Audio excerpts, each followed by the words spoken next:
அனைவருக்கும் வணக்கம்.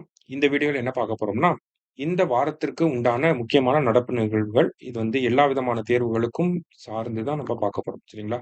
இல்ல தமிழகம் சார்ந்து பார்க்கிறப்ப, இந்தியாவிலேயே முதல் முறையா நம்ம என்ன பண்ணியிருக்கோம்னா, சர்வதேச தரத்தில ஒரு வண்ண மீன் வர்த்தக மையம் அப்படிங்கிறத உருவாக்கியிருக்கோம். சரிங்களா? அத நம்ம முதலமைச்சர் திறந்து வச்சிருக்காரு. ஸோ இது ஒரு முக்கியமான செய்தியா இருக்கு. அடுத்ததா பார்த்தீங்கன்னா, திருநங்கைகள் இருக்காங்க. டிரான்ஸ்ஜெண்டர் பெர்சன்ஸ் இருப்பாங்க. அவங்க பார்த்தீங்கன்னா, நெறைய டிஸ்கிரிமினேஷன்க்கு ஆளாகுறாங்க. நெறைய இடங்கள்ல பார்த்தீங்கன்னா, அவங்களுக்கு எங்க தங்குறது அப்படிங்கிற மாரியான பிரச்சனைகள் கூட இருக்க தான் செய்யுது.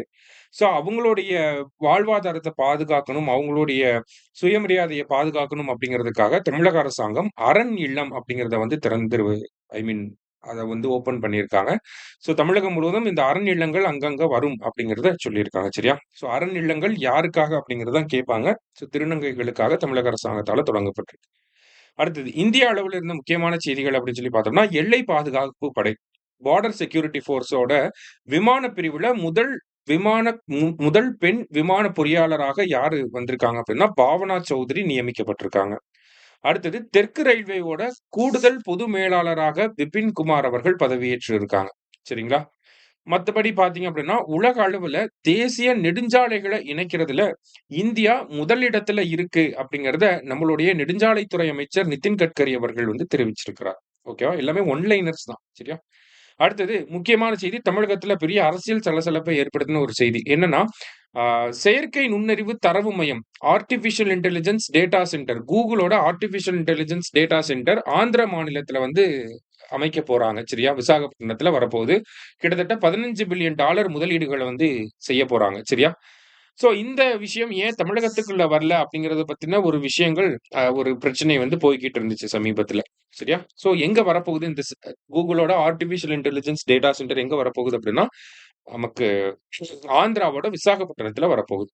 அடுத்தது யுஎன்னோட ஹியூமன் ரைட்ஸ் கவுன்சில், மனித உரிமைகள் கவுன்சில்ல இந்தியா 7வது முறையாக உறுப்பினராக தேர்வு செய்யப்பட்டிருக்காங்க. இந்தியாவ தேர்வு செஞ்சிருக்காங்க. அடுத்தது ககன்யான் திட்டம் 2027ஆம் ஆண்டுக்குள்ள செயல்படுத்தப்படும் அப்படிங்கிறத நம்மளுடைய இஸ்ரோ தலைவர் அவர்கள் தெரிவிச்சிருக்கார். ககன்யான் திட்டம் அப்படிங்கிறது பார்த்தீங்கன்னா, நமக்கு விண்வெளிக்கு மனிதர்கள கூட்டிட்டு போகக்கூடிய திட்டம் தான் இந்த ககன்யான் அப்படிங்கிற திட்டம். ஸோ 2027ஆம் ஆண்டுக்குள்ள செயல்படுத்தப்படும் அப்படிங்கிறத இங்க தெரிவிச்சிருக்காங்க இஸ்ரோ தலைவர். அடுத்ததா பார்க்கிறப்ப, உணவுப் பொருட்கள் மேல பார்த்தீங்கன்னா, நமக்கு பொதுவா இந்த ஓஆர்எஸ் கரைசல்கள் அப்படின்னு சொல்லுவாங்க. ஓரல் ரீஹைட்ரேஷன் சொல்யூஷன் அப்படின்னு சொல்லுவாங்க. இத வந்து அ ஓர் அ நமக்கு அந்த அ அ பாக்கெட்டட் ஐட்டம்ஸ்லயே பார்த்தீங்கன்னா, ஓஆர்எஸ் அப்படின்னு சொல்லி பெருசா போட்டிருப்பாங்க. ஸோ இப்போ என்ன பண்ணியிருக்காங்க அப்படின்னா, food safety and standards authority of India என்ன பண்ணியிருக்காங்கன்னா, உணவுப் பொருட்கள் மீது இந்த ஓஆர்எஸ் அப்படிங்கிற வார்த்தைய பயன்படுத்தக்கூடாது அப்படின்னு சொல்லி அதற்கு தடை விதிச்சிருக்காங்க. சரியா? ஸோ அதுதான் இங்க இந்த செய்தியில குடுத்திருக்காங்க. அந்த லேபிள் போடக்கூடாது. ஓகேவா? இது பொருளாதாரம் சார்ந்து பார்க்கிறப்ப, இபிஎஃப்ஓல இருக்கக்கூடிய வைப்பு நிதிய ஊழியர்கள் 100% எடுத்து பயன்படுத்திக்கலாம். அ அப்படிங்கிற ஒரு ரெகுலேஷன ரீசென்ட்டா அனவுன்ஸ் பண்ணியிருக்காங்க. அடுத்ததா பார்த்தீங்கன்னா, விளையாட்டுத்துறை சார்பாக ஜூனியர் பேட்மிண்டன் போட்டி, உலக ஜூனியர் பேட்மிண்டன் போட்டி அசாமோட தலைநகர் கவுஹாத்தில நடந்துச்சு. சரிங்களா? இதுல சீனா அணி இந்தோனேஷியாவ தோற்கடிச்சு வெற்றி பெற்று இருக்காங்க. உலக ஜூனியர் பேட்மிண்டன் போட்டியில சீனா வின் பண்ணியிருக்காங்க. எங்க நடந்துச்சுன்னா, அசாமோட கவுஹாத்தில நடந்திருக்கு. கடைசியா பார்த்தீங்கன்னா, பொருளாதாரத்திற்கான நோபல் பரிச பத்தி குடுத்திருக்காங்க. பொருளாதாரத்திற்கான நோபல் பரிசு 1969ஆம் ஆண்டிலிருந்து வழங்கப்பட்டுட்டு வருது. மத்த பரிசுகள்லாம் 1905லிருந்து வழங்கப்பட்டுட்டு வருது.